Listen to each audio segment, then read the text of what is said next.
ये बात केवल स्त्रियों के लिए है, पुरुष के लिए अलग बात होगी। पुरुष के लिए ये होगी कि पुरुष को तो उसकी जन्म देने वाली माँ का पलड़ा ही सदा भारी होगा। जन्म देने वाली माँ ही सदा भारी है, उस माँ से भारी कोई नहीं। बोलो हाँ।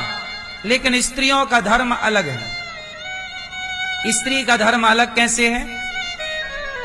जैसे पुरुष का धर्म अलग होता है और स्त्री का धर्म, दोनों का धर्म अलग अलग है। अब स्त्री का धर्म क्या है? तुम्हारी माता ने तुम्हें पाल पोस कर बड़ा किया, उसके लिए धन्यवाद।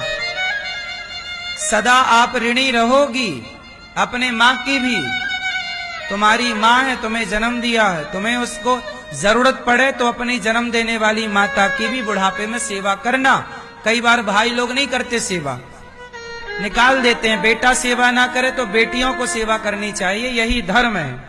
पर सास और माँ, स्त्री के लिए ये बात इसलिए कह रहा हूं कि तुम्हारी जो माँ है वो सिर्फ तुम्हारी माँ है। लेकिन जो तुम्हारी सास है ना, वो सास क्या है वो सुनो। आपकी सास क्या है? माँ। सिर्फ माँ है नहीं, सुनो।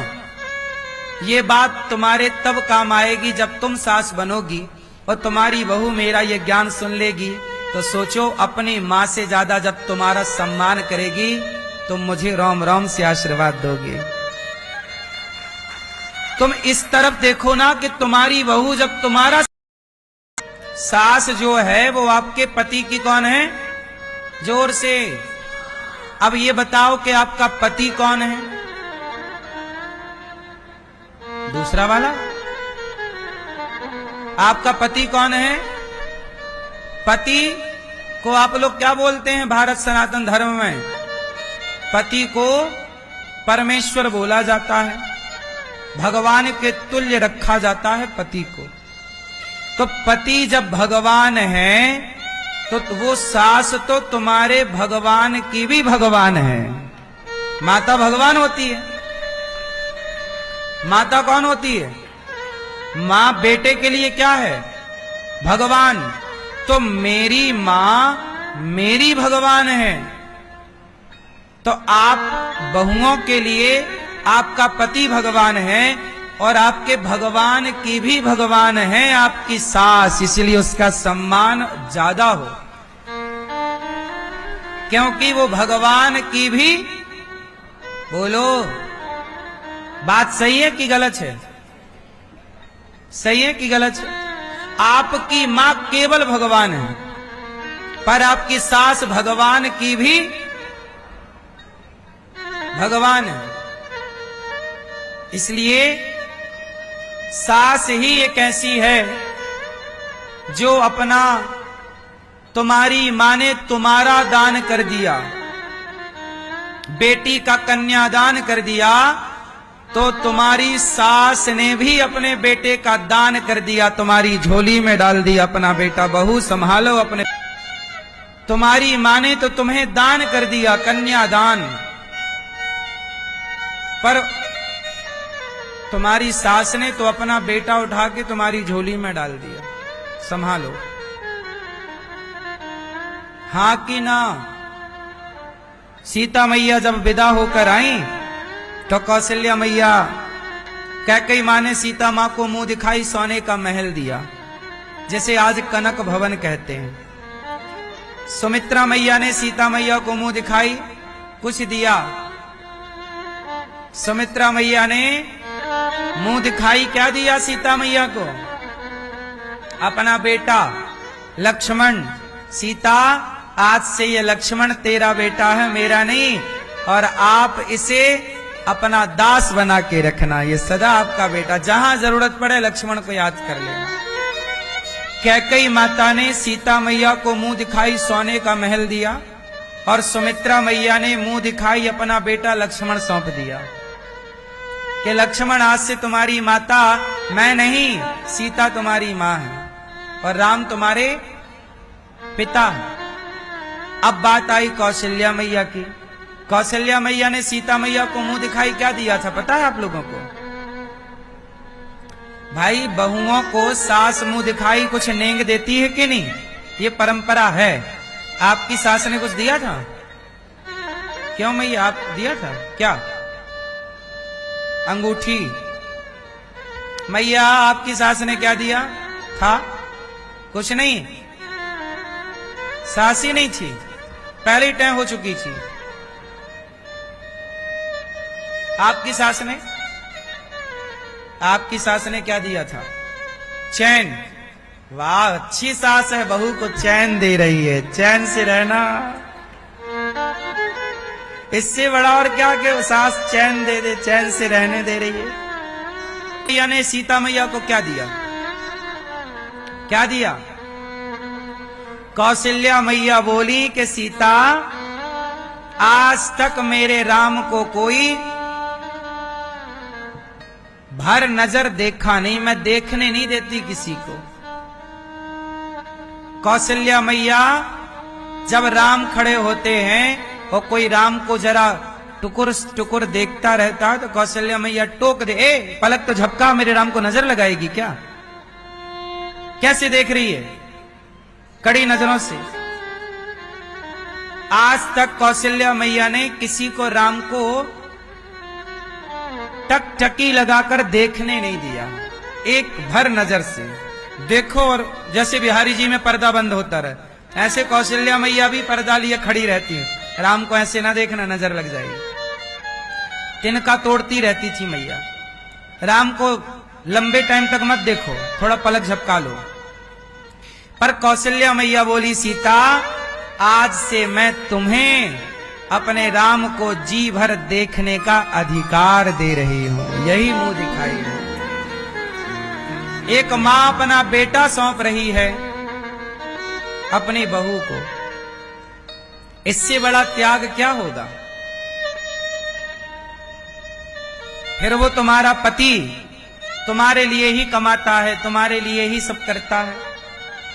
आज कल देखो ना, अपनी पत्नी के लिए अपनी मां को छोड़ने आ गया वृद्धाश्रम।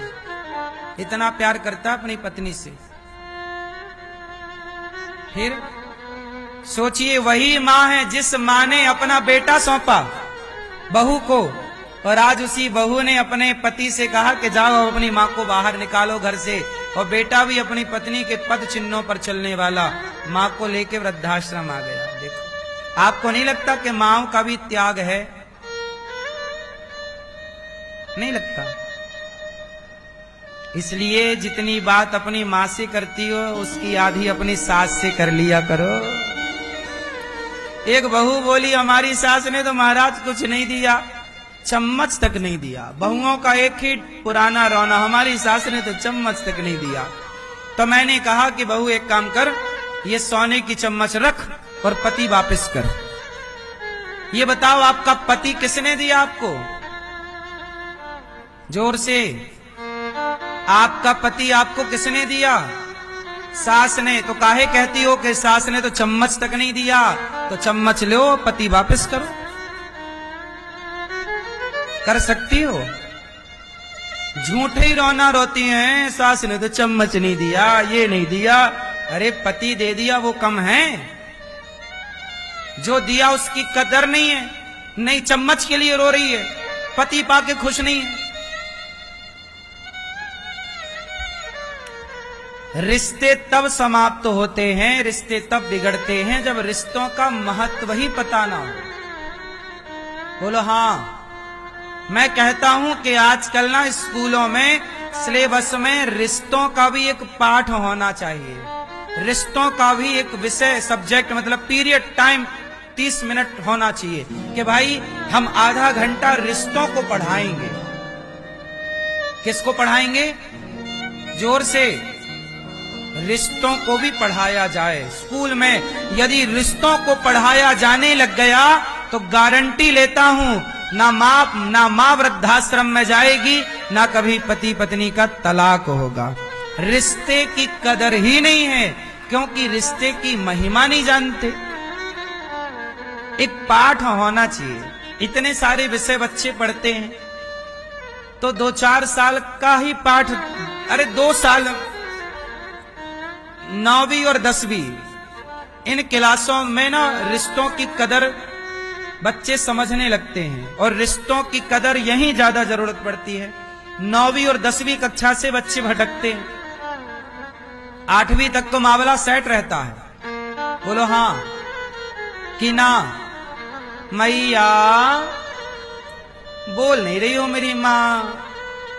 बच्चे कौन सी क्लास से भटकते हैं? 9वीं और 9वीं कक्षा है जहां भटकाव है। उस 9वीं में एक पाठ आ जाए रिश्तों का, और 10वीं केवल 2 क्लासों में बस बता दिया जाए, वो सदा के लिए हो जाएगा। क्यों भैया? उस 9वीं क्लास में ये बताया जाए कि बेटा तुम देखो कितने बढ़िया स्कूल में पढ़ रहे हो, पर थोड़ा उस बाप की वीडियो उस बेटे को दिखाया जाए। कितने बाप हैं जो गर्मियों में लोहे की भट्टी में काम करते हैं।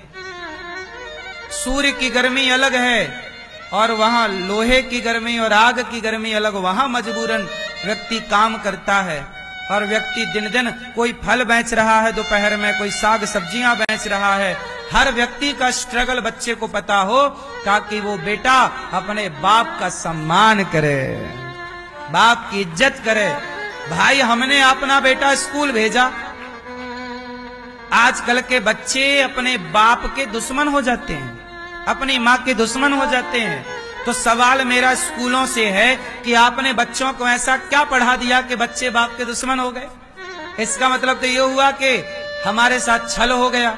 हमने आपको बच्चे सौंपे थे कि संस्कारी बनेंगे, वो तो हमारे ही दुश्मन हो गए।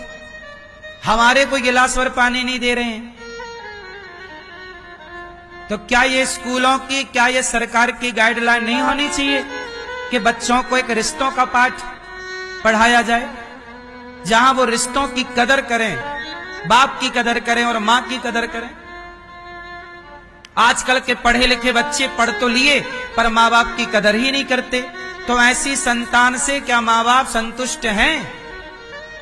क्या आप में से कोई पिता या कोई माँ संतुष्ट होगी कि मेरा बेटा मुझे पानी भी ना दे बुढ़ापे में, रोटी भी ना दे सम्मान से? तो ऐसे बेटे का आप और हम करेंगे क्या?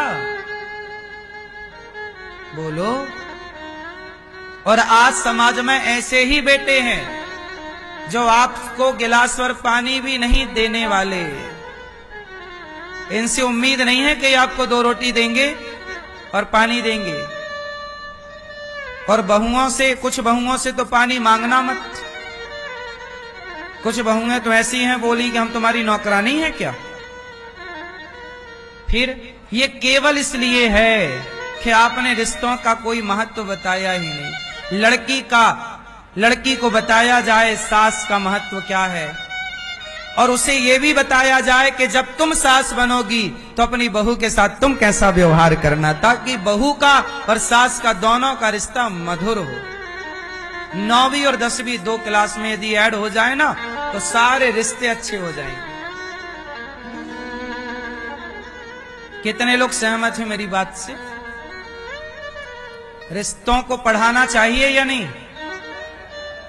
हर रिश्ते की कदर हो, हर रिश्ते की महिमा हो। वेदों पुराणों में क्या बताया है माँ के बारे में, वेदों पुराणों में क्या बताया है पिता के बारे में, वेदों पुराणों में क्या बताया है सास बहू के बारे। हमारे पुराणों वेदों में सबके बारे में लिखा है। अब तुम नहीं पढ़ते तो हम क्या करें? रामचरितमानस में एक चौपाई है जो राम कहते हैं, जब सीता मैया वनवास जा रही थी, जिद कर रही हैं कि मुझे वनवास चलना है, तब राम ने सीता मां को एक लाइन कही। सीता मैया से कहा, सीता यही ते अधिक धर्म नहीं दूजा। बोलो मेरे साथ, राम कह रहे हैं ये रामचरितमानस में, यही ते अधिक धर्म नहीं दूजा, सादर सास ससुर पद पूजा।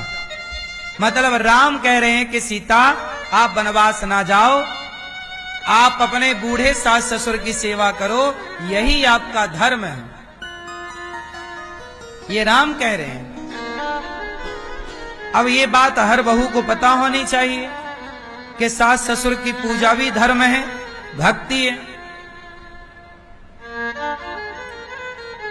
फिर वहां पर सीता मैया ने बताया कि पत्नी का धर्म क्या है। तो वो पाठ स्त्रियों को पढ़ाना चाहिए कि पत्नी का कर्तव्य क्या है। माता अनुसुईया ने जो पाठ सीता मैया को पढ़ाया रामचरितमानस के अंदर, वो पाठ स्कूल में पढ़ाना चाहिए हर लड़की को। यदि जो पाठ सीता मैया को माता अनुसुईया ने पढ़ाया, वो पाठ यदि पढ़ाया जाए तो स्त्रियां पतिव्रता ही बनेंगी। चरित्रहीन इसलिए बन रही हैं क्योंकि माता अनुसुईया का पढ़ाया पाठ किसी को याद नहीं है। क्यों भैया, बात सही है। हमारे यहां पुराणों में, शास्त्रों में बहुत कुछ लिखा है, क्या पढ़ाना चाहते उस बारे में बहुत लिखा है। इतना बढ़िया काम हो सकता है ना करने से, नहीं करने से कुछ नहीं हो। मैं जो स्कूल की कल्पना लेकर बैठा हूं मस्तिष्क में, मैं कक्षा 1 से लेकर 12वीं तक एक स्कूल बनाने वाला हूं। यदि आप सबका सहयोग और आशीर्वाद रहा तो जिस स्कूल में सीबीएसई की पढ़ाई तो होगी, बच्चे इंग्लिश मीडियम में तो रहेंगे, पर साथ ही वहां पर मैं बच्चों को अलग से संस्कार के पाठ पढ़ाऊंगा। संस्कार क्या होता है? जहां शिक्षा होगी पर साथ में क्या होगा? संस्कार। लड़कियों का धर्म पढ़ेंगी स्त्रियों का, और पुरुषों का धर्म पढ़ेंगे, क्योंकि दोनों का धर्म अलग है। स्त्री का धर्म पुरुष को भी पता हो और पुरुष का धर्म स्त्री को भी पता हो, ताकि पति पत्नी दोनों ये कह सकें अपनी पत्नी को, क्या ये तुम्हारा धर्म है? या स्त्री भी बोल सके, स्वामी क्या ये आपका धर्म है जो आप कर रहे हैं? जब धर्म का पाठ पढ़ेंगे तब तो धर्म की आन होगी। पहले के लोग कसम खाते थे, मां कसम, मैं गंगा की सौगंध खाता हूं, ऐसा है वैसा। पहले किसकी कसम खाते थे? मैं गंगा कसम खाता हूं, मैं भगवान कसम खाता हूं, मैं गीता की कसम खाता हूं, जो कहूंगा सच कहूंगा, सच के सिवा कुछ नहीं कहूंगा। भाई, गीता की ये जो आन है, सौगंध है, गीता की सौगंध तब खाओगे ना जब गीता को जानोगे, गीता के महत्व को समझोगे। अब गीता के महत्व को समझोगे ही नहीं तो गीता की झूठी कसम खाने में देर कितनी लगनी है? मां कसम, भाई मां की महिमा को जानोगे तब तो मां की आन का सम्मान रखोगे। गीता को जानोगे तब तो गीता का सम्मान करोगे। कसम खा लेने से क्या होगा? आदमी 100 कसम खा के झूठ बोल देता है। क्यों बोल रहा है? क्योंकि धर्म का पाठ पढ़ा ही नहीं।